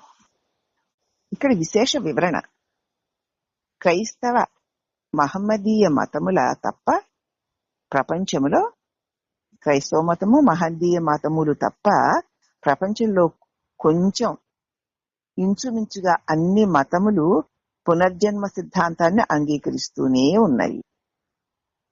బుద్ధిపూర్వకంగా సుకర్మో లేక దుష్కర్మో ఆచరించి, అంతే కదా, మంచి పని చేసినా మనకి ఇష్టమైతేనే చేస్తాం, చెడ్డ పని అయినా సరే, చెడ్డని తెలిసినా సరే నీకు ఇష్టం కాబట్టి చేసేస్తాం. నీకు తెలియకుండా చెడ్డ పని జరగదు, మంచి పని జరగదు. ఆచరించి తత్కర్మ సంస్కారములను మళ్ళీ ఆ చేసిన పని యొక్క ఆ సంస్కారం మళ్ళీ మనసులో పడుతుంది. పాప పని చేసి ఆ పాప బుద్ధి మళ్ళీ లోపలే నిలబడుతుంది. ఆ సంస్కారం అంతఃకరణలో ముద్ర వేసేసుకుని మళ్ళీ మళ్ళీ పాప పని చేసా కొన్నాళ్ళకి ఆ పాప పని అలవాటు అయిపోయి సిగ్గు లజ్జ ఉండదు, యథేచ్ఛగా విర్రవీగి చేస్తాం అంతే. అంతఃకరణ ఎందు ముద్రించుకుని అందుకు తగిన పుణ్య పాపములను అదృష్ట బయటికి కనపడకుండా లోపల మూట నిల్వ చేసుకుని తత్ఫలితములకు సుఖ దుఃఖములను అనుభవించడం కోసం పునః పునః మానవుడు జన్మెత్తుతూనే ఉంటాడు. అర్థమైందా? స్వర్గాదుల యందు దేవాది జన్మలు ఎత్తడానికి తగినంత పుణ్యము గాని ఉండాలి. స్వర్గలోకంలో దేవతా జన్మలు ఎత్తాలంటే తగినంత పుణ్యం ఉండాలి. నరక ప్రాప్తి పొందడానికి లేదా నీచాతి నీచమైన క్రిమి కీటకాది జన్మలు ఎత్తడానికి సరిపడినంత పాపం గాని ఉండాలి. ఆ హీన జన్మలు ఎత్తడానికి కావాల్సినంత పాపం ఉంటే అది ఎత్తుతాము, దేవతా జన్మలు ఎత్తడానికి కావాల్సిన పుణ్యం ఉంటే అది ఎత్తుతాము. కానీ అలా సరిపడేంత లేకపోతే పుణ్యపాప రూపముకు మిశ్రమ కర్మ చేసి సగం పుణ్యం సగం పాపమును కదా చేసి, మరి మనం కూడా అప్పుడప్పుడు పుణ్యకర్మలు చేస్తున్నాం కదా, ఏ పూర్తిగా పాపులు ఏమిటి మరి, అది అసలు కాదనుకోకండి. పుణ్యము పాపము కూడా చేశాం గనక మిశ్రమమై పుణ్య పాపాలు మిశ్రమమైన జన్మ మానవ జన్మ. మిశ్రమ కర్మ చేసిన జీవి తిరిగి మానవ ఉపాధిలో జన్మించి పుణ్య పాప కర్మను ఆచరించి తిరిగి తిరిగి జన్మిస్తున్నాడు. ఇదే కర్మబంధం. కాబట్టి విపరీతమైన పుణ్యమా దేవతా జన్మలు, విపరీతమైన పాపమా క్రిమి కీటగాది పశుపక్షాది జన్మలు వస్తాయి. మానవ జన్మ ఎత్తామంటే మరి విపరీతమైన పాపము కాక విపరీతమైన పుణ్యము కాక రెండు మిశ్రమం అయిపోయి ఉంది కాబట్టి మానవ జన్మ వచ్చింది మనకి. అందుచేత తిరిగి పుడుతూ ఉంటాడు. మిశ్రమ కర్మ ఫలితం చేత మళ్ళీ మళ్ళీ మనం పుడుతూ ఉంటాం. ఇట్టి కర్మబంధం నుంచి విమోచన ఎలా ప్రాప్తిస్తుంది అంటే, అటువంటి విముక్తి కలిగించుటకు సహాయం ఎవరు చేస్తారు నాకు అను ప్రశ్నలకి గురుగీతా శ్లోకం సమాధానం ఇస్తుంది. మరి ఇప్పుడు ఎలాగా, ఏదో పాపము పుణ్యము చేశామంటున్నారు, హీనాతిహీనమైన క్రిమికీటకాది పశుపక్షాది జన్మలు రాలేదు అంటే పాపం మరీ ఎక్కువగా లేదు కాబట్టి, అలాగని సుఖశాంతులతో ఉండేటువంటి దేవతా జన్మ లేదు, మరి తగిన పుణ్యం లేదు, కొంచెం పుణ్యం కొంచెం పాపం రెండూ కలిసి ఇదిగో ఈ జన్మ వచ్చింది. అలా ఉన్న వాళ్ళకి మానవ జన్మ వస్తుంది. దానిలో పాపం ఎక్కువగా ఉంటే తినడానికి తిండి లేక, ఆస్తిపాస్తులు లేక పనులు చేసుకుని బతికే బతుకులు, పాపం ఎక్కువగా ఉండి కొంచెం పుణ్యం ఉంటే అవి వస్తాయి. పుణ్యం కాస్త ఎక్కువగా ఉండి పాపం తక్కువగా ఉంటే తిండికి బట్టకి లోటు లేకుండా సుఖంగా ఉండేటువంటి, అయినా సరే శారీరక మానసిక రోగాలు ఉంటాయి పాపం వల్ల. ఇప్పుడు అర్థమైందా? అలాంటి శరీరాలు వస్తాయి. అయితే మరి ఎలాగండి, ఇంక మళ్ళీ ఇలాగే చేస్తూ ఉంటాము. పాప పుణ్యాలు కలిసి ఉన్నా కూడా పాప పుణ్య లక్షణాలు కూడా ఉన్నాయి కాబట్టి పుణ్యాలు పాపాలు చేసేస్తూ ఉంటాం. పుణ్య కర్మల అలవాటు పుణ్య పనులు చేయించేస్తూ పాప కర్మల అలవాట్లు మళ్ళీ పాప కర్మలే చేసేస్తుంది కదా. మరి ఇంకా పుణ్యం పాపం మిశ్రమం అవుతుంటే మళ్ళీ ఇలా ఇలా పుట్టడమేనా? మరి ఈ బంధం నుంచి విమోచన నాకు ఎలా వస్తుందని నువ్వు పుణ్యం బాగా ఎక్కువ ఉంటే ఆలోచన వస్తుంది, ప్రాప్తిస్తుంది. అట్లా విముక్తి కలుగుటకు సహాయం ఎవరు చేస్తారు అను ప్రశ్నకి గురుగీతా శ్లోకము సమాధానం ఇస్తోంది. అయితే మరి ఈ కర్మబంధమునకు మూల కారణం ఏదో ముందు తెలుసుకోవాలి. అనంతరము ఆ మూల కారణాన్ని శాశ్వతంగా ఎలా పోగొట్టుకోవాలో తెలుసుకోవాలి. అసలు ఎందుకు నేను ఇలా పుట్టాను, ఎందుకు పుట్టాను, ఎందుకు పెరగాలి, ఎందుకు చావాలి, కొందరెందుకు అలా ఉన్నారు, కొందరెందుకు ఇలా ఉన్నారు, నేనెందుకు ఇలా ఉన్నాను, ఇలా ఉండడానికి కారణం ఏమిటి అని ముందు కారణాన్ని తెలుసుకోవాలి. తర్వాత దాని నుంచి బయట ఎలా పడాలో తెలుసుకోవాలి. ముందు నాకు జన్మ ఎందుకు వచ్చిందన్న కారణం ప్రశ్నే లేని వాడికి అసలు సత్సంగంతో పనే ఉండదండి. వచ్చిన వాడికి కూడా నాకు జన్మకి కారణం ఏమిటి, ఎందుకు పుట్టాను, పుట్టి ఇలాగ రకరకాలుగా అనుభవాలు పొందని చచ్చిపోతే ఎక్కడికి వెళ్తాను అన్న ప్రశ్న కలిగితే అది చెప్పగలిగిన సమర్థుడిని నువ్వు ఆశ్రయిస్తావు. అప్పుడు ఆయన చెప్తాడు. అయితే ఇప్పుడు ఎలా పోతుంది అంటే అది కూడా ఆయన చెప్తాడు. అలా చేసుకుపోవాల్సిందే. దాన్ని ఆత్మ ఎందున మాయ ఆరోపితం వయ్యే, మాయ ఎందు అజ్ఞానమప్పుడు గలిగే, అజ్ఞానమునతోచే అవివేకంబు, అవివేకమునందు అభిమానము మమరబుట్టే, అభిమానమునందు రాగాదులుద్భవయ్యే, రాగాదుల ఎందు కర్మలే పడమెనయ్యా. ఆత్మ ఎందు అంటే సత్యమై శివమై సుందరమై చావు పుట్టుకలు లేని నీ నిజ స్వరూపమునందు మాయ కల్పితం అలాగా ఒక కళలాగా వచ్చింది. కళ కల్పితమేక మనకు ఒక కళ వస్తుంది కదా, కల్పలాగా వచ్చింది. ఆ మాయ ఎందు అప్పుడు అజ్ఞానం కలిగింది. అదే నేను నాది అని. ఆ అజ్ఞానంలో అవివేకం, ఏది మంచిగా చెడ్డ తప్ప ఒప్ప చేయొచ్చా చేయకూడదని తెలియని అవివేకం వచ్చింది.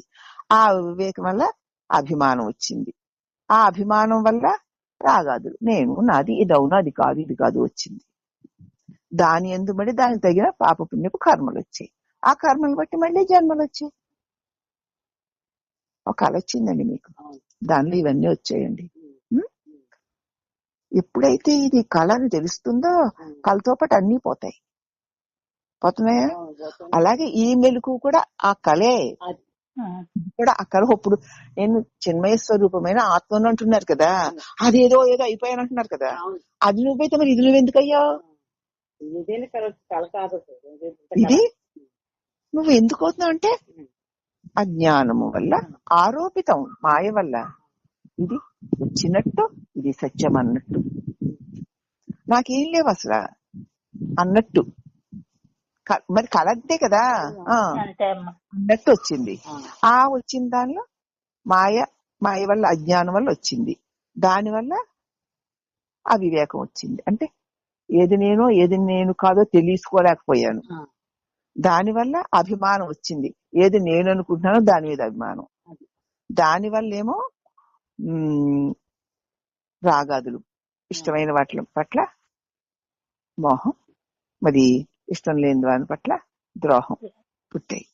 దానివల్ల ఆ భావానికి అనుగుణ కర్మలు, ఆ కర్మలు మళ్ళీ ఫలితాల కోసం మళ్ళీ పుడుతుంది. మాయ ఊరికి అలా ఒక కళలాగా వచ్చింది. కళ ఎప్పటికైనా నిజం అవుతుందా? అవ్వదు కదా. కళ వెళ్ళిపోయాక నువ్వు మిగిలి ఉన్నావు కదా. ఈ మెలుకు అనే కళ కూడా వెళ్ళిపోయాక నువ్వు మిగిలే ఉంటావు, నేను ఎప్పుడు ఉన్నానని నీకు తెలుసుకుంటే ఇది కళలాగా చూడగలుగుతావు. ఇప్పుడు నీకు మమకారాలు ఎందుకుంటాయి? లేకపోతే రాగద్వేషాలు లేకపోతే మరి దానికి తగిన ఆ రాగద్వేషపు క్రియలు చేయవు కదా. నువ్వు ఎప్పుడైతే సత్యం అర్థమైతే రాగద్వేషపు క్రియలు చేయకు, చెయ్యడు వాడు. ఇంకా ఏమో ఏదో అవుతుందిలే, ఏదో వస్తుంది అనుకుంటా, ఇది నాకు ఎంత ఇష్టం, ఇలా అవ్వకపోతే ఏమైపోతానో, అలా పనే చేయడు. అనుకోడు కదా వాడు. ఇప్పుడు ఏమైపోతానంటే మరి నేను అని అనుకోడు. నేనేమవుతాను, నేనేమి అవను, ఏదవ్వాలో అది అవుతుంది. ఆ ముక్క రావాలి మన నోట్లోంచి, అది మానేసి మరి చెయ్యాలి కదండి. మనిషిక కర్త తాలకే ఏమో ఎందుకు ఏమిటి చెయ్యాలి? చెయ్యాలనుకున్నవన్నీ అయిపోతున్నాయా? చేయకూడదని మానేస్తున్నావా? నాకెందుకు, ఎందుకు నువ్వు పెట్టుకుంటావు నెత్తి మీద? అదే రాగద్వేషాలు రావడానికి కారణం. అందుకు కారణమైన లోభము మోహమును దేహం లేనటువంటి అభిమానం. దాని మళ్ళీ ఇంక మళ్ళీ కర్మలు, దానికోసం మళ్ళీ జన్మలు, ఇలాగ మొదలయ్యింది అంటూ జన్మహేతు లక్షణాలని చక్కగా చెప్పబడ్డాయి కదా. జన్మ కారణం తెలిసింది కదా. కాబట్టి ఏమిటి కారణం? ఆత్మ యందు ఆరోపితమైన మాయ, నాయందే ఊరికే కల్పన, అదే కర్మబంధాలకి మూల కారణం. మాయ యొక్కయు దానికి అధిష్టానము ఆత్మ యొక్కయు స్థానస్వరూప స్వభావాలు కొలియటియే జ్ఞానం. ఆత్మ యొక్క స్వరూపాన్ని, దాని స్వరూప స్వభావాలని చక్కగా గుర్తెరుగుటే జ్ఞానం. నాకేమిటి, సర్వకాల సర్వావస్థల్లో ఉన్నాను కదా, ఉన్నొచ్చే వెళ్ళే మరి ఇకనే ఇప్పుడు ఏదొస్తాయని భయపడాలి, ఏది రావని భయపడాలి, ఏది చస్తుందని భయపడాలి, ఏది పుడుతుందని భయపడాలి? ఉన్నాను కదా అన్న జ్ఞానం నీ పట్ల నీకు కలుగుతుంది. అదే జ్ఞానం. ఆ జ్ఞానం వల్లనే భగవాన్ చెప్తున్నాడు, యదేదాంసి సబిద్దోగ్ని భస్మసాత్ కురితే అర్జున, జ్ఞానాగ్ని సర్వకర్మాణి భస్మసాత్. అయితే ఒక్కసారి నీ స్వరూప జ్ఞానం నీకు కలిగిందంటే మొత్తం మూటల మూటల కర్మలన్నీ కాలు తెచ్చి, జ్ఞానాగ్ని సర్వకర్మాణి, అవి వచ్చిపోతాయి, చచ్చిపోతాయి, నాకు చావు పుట్టుకలు లేనటువంటి చిన్మయ స్వరూపుణ్ణి అన్న జ్ఞానం ప్రకాశించిందా, కోటి జన్మల కర్మల మూటలన్నీ భస్మమైపోతాయి. ఎలా అయితే సమిధల్ని అగ్ని కాల్చినట్లు నీ స్వరూప జ్ఞానం ఉదయించిందా, కోటి జన్మల ఆగామి సంచిత ప్రారంభ మూటలన్నీ కాలిపోతాయి అర్జున. కాబట్టి సత్య జ్ఞానాన్ని తెలుసుకో, సద్గురువుని ఆశ్రయించు అన్నాడు అని భగవద్గీత విధిస్తోంది కదా. ఇందుకు కూడా జ్ఞానాగ్ని అని పదప్రయోగం చెప్పారు కదా. కనుక జ్ఞానము అంటే జ్ఞానాగ్ని అను పదార్థములు పూర్తిగా విచారించవలసి ఉన్నది. జ్ఞానాగ్ని అంటే ఏమిటి, జ్ఞానం అంటే ఏమిటి, అగ్ని అంటే ఏమిటి? మాయా ఆవరణ నాశనమగుచో కర్మబంధము కాలిపోవునని ఇతరులు అంటారు స్వామి. నీ మాయ అనేటువంటి ఆవరణ పోతే కర్మబంధాలు కాలిపోతాయని అంటారు స్వామి. ఎలాగండి అంటే అధిష్టానమగు రజ్జు జ్ఞానం చేత ఆరోపితమైన విద్యాసర్పము నశించింది కదా నాయన. అలాగే అధిష్టానమైన బ్రహ్మము యొక్క జ్ఞానము చేత దాని యందు ఆరోపితమైన భ్రాంతి రూపమగు మాయ, దాని కార్యమైనటువంటి జగత్తు, మాయ కార్యమే జగత్తు, నశిస్తాయి అని చెప్తారు వాళ్ళు. మాకు అలా చెప్పారండి, అది కూడా మాకు చక్కగా అవును అనిపిస్తోంది స్వామి. ఎంతవరకు ఇది నిజం? ఈయన అంటాడు, అది సరికాదు, ఇందుకు చెప్పబడిన పై దృష్టాంతరము కూడా సరికాదు. అధిష్టాన రజ్జు జ్ఞానము చేత తాత్కాలికముగా సర్పభ్రాంతి తొలగినను కదా. ఓహో ఇది తాడేనరా, పాము కాదు, పాము అనుకుని భయపడ్డాం అన్నప్పుడు సర్పభ్రాంతి తొలగినను తాడు మిగిలే ఉంది కదా అక్కడ. మళ్ళీ ఇంకొకప్పుడు తాడు పాము కనిపించచ్చు. తాడు మిగిలే ఉంటే మళ్ళీ కాలాంతరం ఎప్పుడో తిరిగి సర్పభ్రాంతి కలుగుతుంది కదా. తాడు అక్కడ ఉంది కాబట్టి కదా. అప్పుడేమో పొడుగ్గా ఉంది, పడుకున్న పాము అనుకున్నారు. తర్వాత అదే తాడు ఇంకొక చోట చుట్టుకొని కనపడింది అనుకో, మళ్ళీ అప్పుడు పాము చుట్టుకుని తర్వాత అన్న భ్రాంతి కలుగుతుంది కదా. కాబట్టి రజ్జు మిగిలి ఉంటే కాలాంతరమున మళ్ళీ తిరిగి సర్పభ్రాంతికి కారణమవుతుంది.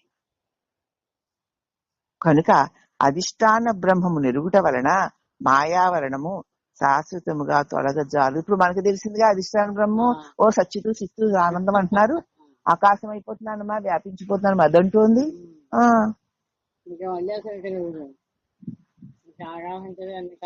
కాబట్టి మాయావరణము శాశ్వతముగా తొలగదు. అప్పుడు ఆ భావనతో కూడి ఉన్నంతసేపు తొలగుతుంది. మళ్ళీ దీనికి చుట్టుకుంటూనే ఉన్నావుగా. మరి అందుకే నేను ఒప్పుకోవట్లేదు. ఏమిటి పిచ్చి సోదా చెప్తుంటే అర్థం అవుదేమిటి అని. అవునా? అది తాడు కాదు, పాము కాదు, తాడేనండి అని తెలియడం వల్ల పాము పోయింది. గాని తాడు ఉన్నంతసేపు మరొక చోట చుట్టుకుని మరొక చోట దాని కొస పైకి వస్తే సర్పం బుసలు కూడా కొట్టేస్తూ కనపడుతుంది. తాడు ఉన్నంతసేపు భ్రాంతి కలుగుతుంది. అవునా? అంటే నీకు అధిష్టాన బ్రహ్మం ఇది, అది సచ్చిదానంద స్వరూపము, సర్వవ్యాపకము, నాయందు సమస్త జీవులందు వ్యాపించి ఉంది, నా హృదయంలో ఉంది. ఆ దివ్య చైతన్యం వల్లనే నేనున్నాను అన్న జ్ఞానం కలిగినా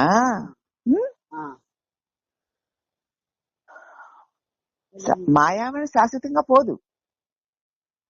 మరియు మాయ యొక్క వస్తునిశ్చయ జ్ఞానం లేకపోవటయే నిజముగా అనేక అపోహలకు కారణమవుతుంది. మాయ అంటే ఏంటో నీకు తెలియకపోవడం చేత మాయ మాటి మాటికి కమ్ముతూ ఉంటుంది. ఎలాగంటారా? మాయా బ్రహ్మలు రెండూ ఒక్కటే, మాయంటూ విడిగా ఏమీ లేదు, బ్రహ్మమే మాయ ఒక్కటే. అది ఎలాగంటే బొమ్మ బొరుసు అంతే, కలిపి నాణ్యం అన్నట్లు మాయంటూ విడిగా మాయ వల్ల కప్పబడ్డామండి అంటారు కదా. అంటే మాయ వేరును పరమాత్మ వేరు అని. కానీ మాయా బ్రహ్మము ఒక్కటే, బొమ్మ బొరుసులాగా. అందు ఒకటి సత్యము ఒకటి అసత్యము కాదు, బ్రహ్మమే ఆశ్రయముగా కలిగి బ్రహ్మం యొక్క చేతన సత్తా చేతనే తప్ప చలించుట కూడా సామర్థ్యము లేదు. మాయకుందా? లేదుగా. సూర్యుడి వల్లనే కదా వెలుగు, సూర్యుడు లేకపోతే వెలుగే లేదు కదా. అలాగే బ్రహ్మం యొక్క శక్తియే అని చెప్పబడుతూ ఉండే మాయ మన బ్రహ్మం శక్తి అయినప్పుడు, బ్రహ్మమును విడిచి లేనప్పుడు అది బ్రహ్మమే కదా అని చూడం మనం. మాయ కమ్మేసిందట. మమ మాయా దొరత్యా అని వాసుదేవుడే అన్నాడు కదండి. మరి ఇదొకటి మాయ, వాసుదేవుడు ఒకటే. బ్రహ్మం యొక్క శక్తియే తప్ప, అంటే బ్రహ్మం యొక్క చేతన సత్తా చేతనే తప్ప అది చెలించలేదు కదా. కాబట్టి బ్రహ్మం యొక్క శక్తియే అని చెప్పబడుచు ఉండే మాయ బ్రహ్మమే అగును గాని అన్యము కాజాలదు కదా. సూర్యుడి వెలుగు సూర్యుడే గాని సూర్యుడి కంటే వేరు కాదు కదా. ఆ ఉపమానాన్ని మరీ మీరు మననం చేయకండి, వినేసి ఊరుకోవాలి. దేన్ని వినేసి ఊరుకోవాలి, దాన్ని మననం చేస్తారు. ఆ మననంలో అసలు విషయం మరుగైపోతుంది. ఉపమానాన్ని ఊరికి అలా పైపైన చూడాలి, దాన్ని అన్నారు ఇదే నిజమే కూర్చుంటుంది, అసలు విషయం మరుగైపోతుంది. అందుచేత బ్రహ్మం యొక్క చేతన సత్తా చేతనే తప్ప చలించుటకు సామర్థ్యము లేక బ్రహ్మము యొక్క శక్తియే అని చెప్పబడుచు ఉండే మాయ బ్రహ్మమే అగును గాని ఆ దివ్య ప్రకాశమే. మాయ అన్నది వేరే ఏది లేదు, వేరుగా ఏది కనిపించినా అది కూడా బ్రహ్మమే అని తెలియాలి. సరేనండి, తాడు పాంగ్ అనిపించిందండి, నీకు గంతులు ఎందుకు? నువ్వు గంతులేసి చిందులు చేసి అది కలుస్తుంది, దాన్ని చూసి ఊరుకో. ఏమి చేయదమ్మా. అలాగే మాయ కూడా ఏమీ చేయదు. నువ్వు సంబాబోయ్ అయిపోయి అలాగేలాగా అనుకుంటుంటే అది బయట రేగిపోతుంది. దాన్ని పట్టించుకోకు, పడి ఉంటుంది, వస్తుంది పోతుంది అన్నప్పుడు అది నేనేం చెయ్యదు, అదేమి చెయ్యదు. నువ్వు అలాగే ఉంటావు. ఎన్నో జన్మలు వచ్చాయి పోయాయి, నువ్వు అలాగే ఉన్నావు. మాయ వచ్చింది వెళ్ళింది, నీకేమిటి? ఆ దానిలో చేర్పి నేనే నాదే అనుకుంటే దాని ప్రభావం ఉంటుంది, ఉండదు కదా. పైగా మాయ కూడా బ్రహ్మం కంటే వేరు కాదు. ఎందుకంటే నీవు ఇది అని చూసినప్పుడు కదా కనబడింది. పామైనా తాడైనా లోకమైనా వారైనా వీరైనా మంచివారు చెడ్డవారైనా బంధువులైనా శత్రువులైనా నువ్వు అని చూస్తే కదా అది కనిపించాయి. ఆయన నువ్వు ప్రశ్నించకుండా ఏమి ఉండవు కదా అని ఎట్లా నిశ్చయిస్తావు? అది ప్రశ్నిస్తే అవును నాకు ఇది ఎందుకున్నాయి, ఇవేమి ఉండవు కావు. పైగా అది కూడా నేను అనుకున్న బ్రహ్మాన్ని నేను అనుకున్నాను గనక ఉన్నట్లు కనపడుతున్నాయి. నేను అనుకోలేదు, నాకేం కనపడతాయి? కనపడితే మాత్రం ఏమిటి, నేను దాన్ని ఏమి అనుకోవట్లేదు. దాని పట్ల దాన్ని ఏమి అనుకోవట్లేదు నేను. నన్ను ఏం చేస్తుంది మాయ కూడా, నువ్వేమీ అనుకోకపోతే నేనేమీ చేయదు. అయ్యో ఉసుకు కర్ర చూపు పడవపోతే అది నేనేం చేయదు. అందుచేత ఎందుకంటే నువ్వుంటే అది ఉందా, అది ఉంటే నువ్వు ఉన్నావా? నేనుంటేనే. లోకం కూడా నువ్వుంటేనే కదా. నువ్వుంటే ఉన్న లోకం నీకంటే వేరు అనుకుంటున్నావు కాబట్టి దాన్ని మాయ అంటున్నారు. అవునా?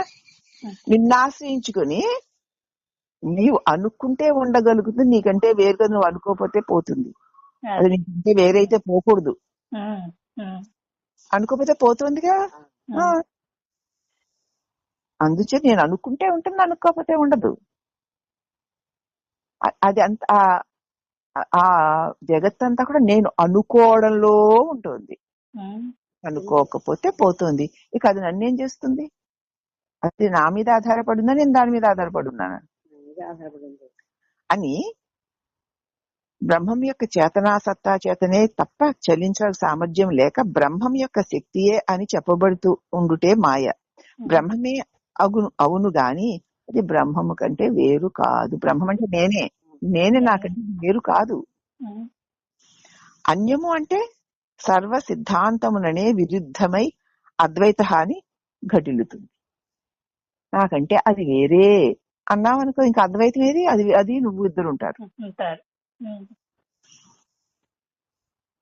కాబట్టి పరిపూర్ణ బోధ యందు సాంప్రదాయిక పద్ధతిగా విచారణ చేసిన వారికి పరిపూర్ణ బోధ యందు పద్ధతి ప్రకారం గురువు చెప్పినట్టుగా ఒక్కొక్క దాన్ని విచారణ చేస్తూ వచ్చిన వారికి మాయా బ్రహ్మల వస్తు నిర్ణయం చక్కగా అర్థమవుతుంది.